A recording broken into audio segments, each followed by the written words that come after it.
तब मेरे को तो मतलब जीने के लिए भी मतलब एक भी पल जीने के लिए भी नहीं थी। मतलब मैं सोचती थी कि सुसाइड कर लूँगी। ऐसे चेहरे को लेकर कितने बाहर जाऊँगी, कोई क्या बोलेंगे। मेरा अटैक 2014 में हुआ था। मेरे कजिन ब्रदर ने अटैक किया था। मैं रोड पे पड़ी हुई थी जब मेरे ऊपर एसिड डाला और किसी ने मेरा मदद नहीं किया था। जो जिंदगी के दर्द को हंसते हंसते सहन करता है, वही मंजिल की हर राह पाता है। जी हाँ, कौन सोच सकता था कि जिन्होंने अपनी जिंदगी के सबसे भयानक दर्द को झेला है, वो एक बार फिर से मुस्कुराना सीख सकते हैं। कौन सोच सकता था जिससे ना सिर्फ हमारे समाज ने बल्कि अपनों ने भी मुंह मोड़ लिया हो, वो एक बार फिर से सिर उठाकर चल सकते हैं। हमारे देश में हर साल लड़कियों पर एसिड अटैक के 250 से 300 मामले सामने आते हैं। एसिड अटैक का शिकार ज्यादातर लड़कियां और महिलाएं होती हैं। इनमें से ज्यादातर हमलों के पीछे की वजह या तो मनचले आशिक होते हैं या फिर कोई पुरानी या पारिवारिक रंजिश। हमलावर तो हमला करके निकल जाता है, लेकिन किसी मासूम की जिंदगी पूरी तरह बर्बाद हो जाती है। उनमें से ज्यादातर लड़कियां हमले के बाद मौत को गले लगा लेती हैं, क्योंकि हमारा समाज उन्हें ऐसे वक्त पर हिम्मत देने की जगह हीन भावना से देखता है या फिर उन पर दया दिखाता है। ऐसी जिल्लत भरी जिंदगी जीने से बेहतर उस मासूम को मरना लगता है। लेकिन उनमें कुछ ऐसी लड़कियां भी होती हैं जो हर हाल में जिंदगी जीने का और जिंदगी से लड़ने का जज्बा रखती हैं, और ऐसी ही लड़कियों को कहा जाता है एसिड अटैक सर्वाइवर।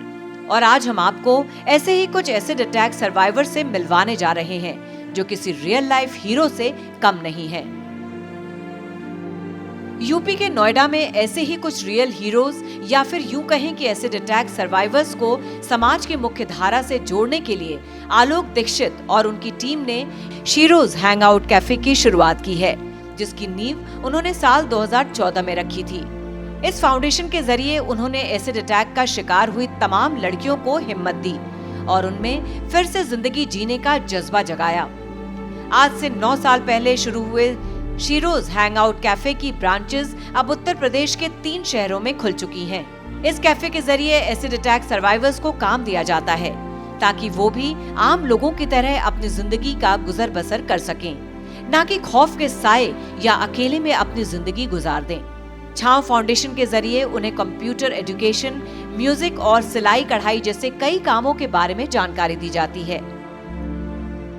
जी, हमें यहाँ पे कंप्यूटर की क्लास और इंग्लिश स्पोकन की क्लास और हैंडीक्राफ्ट्स की क्लास यहाँ पे दी जाती है, क्योंकि आप सभी लोग जानते हैं कि जब हमारे साथ ये हादसा हो जाता है तो कहीं ना कहीं हमारी एजुकेशन पे बहुत ज़्यादा प्रभाव पड़ता है, जिसके कारण हम लोग अपनी पढ़ाई कंटिन्यू नहीं कर पाते हैं। तो हम लोग सभी छाव फाउंडेशन के साथ काम करते हैं और यहाँ पे हम लोगों की जो एसिड अटैक सर्वाइवर्स हैं उनकी जो पढ़ाई छूट गई थी, तो वो यहाँ पे जो हमारे लिए ट्यूटर प्रोवाइड किया गया है और यहाँ पे हम लोग अपनी मतलब एजुकेशन पूरी करने की कोशिश कर रहे हैं। छांव फाउंडेशन के संस्थापक आलोक दीक्षित बताते हैं कि लोग महिला सशक्तिकरण की बात तो करते हैं, लेकिन कोई सामने आना नहीं चाहता, इसीलिए उन्होंने ये पहल की।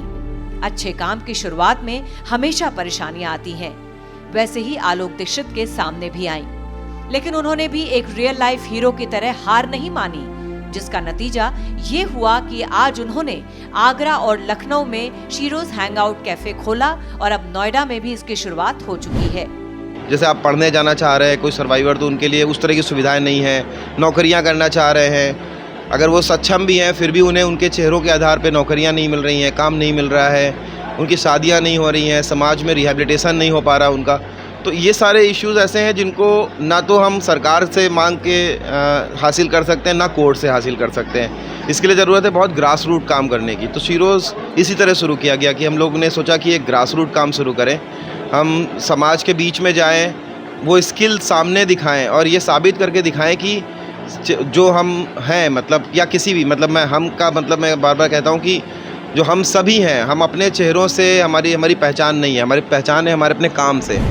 जब हमने कैफे में काम कर रही एसिड अटैक सर्वाइवर्स से बात की तो उन्होंने बताया कि जब उन पर एसिड अटैक हुआ तो वो कई सालों तक अकेलेपन में रहीं। समाज ने तो जैसे उनसे मुंह मोड़ लिया था, लेकिन जब आलोक दीक्षित की टीम के साथ वो जुड़ी तो न सिर्फ उनका आत्मविश्वास लौटा, बल्कि वो अपने लिए रोजगार भी ढूंढ पाईं और अब उनके जरिए वो अपनी पढ़ाई को भी पूरा कर रही हैं। मेरी पढ़ाई मैंने बहुत कम, मैं 8वीं में थी तब मेरे पर ये अटैक हुआ था, तो मेरी पढ़ाई बिल्कुल रुक गई थी।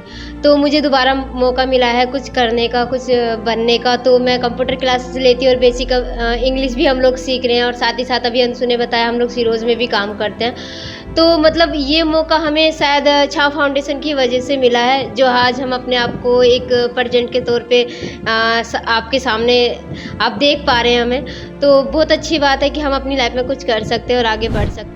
वाकई आलोक दीक्षित और उनकी टीम जैसे लोगों की आज के हमारे समाज को सख्त जरूरत है, क्योंकि आज के दौर में जहां भाई अपने ही भाई का गला काट रहा है, प्रॉपर्टी के लिए कत्लेआम हो रहा है, ऐसे में आलोक दीक्षित जैसे लोग इंसानियत की जिंदा मिसाल से कम नहीं हैं। श्रेष्ठ भारत ऐसे रियल लाइफ हीरोज को सलाम करता है।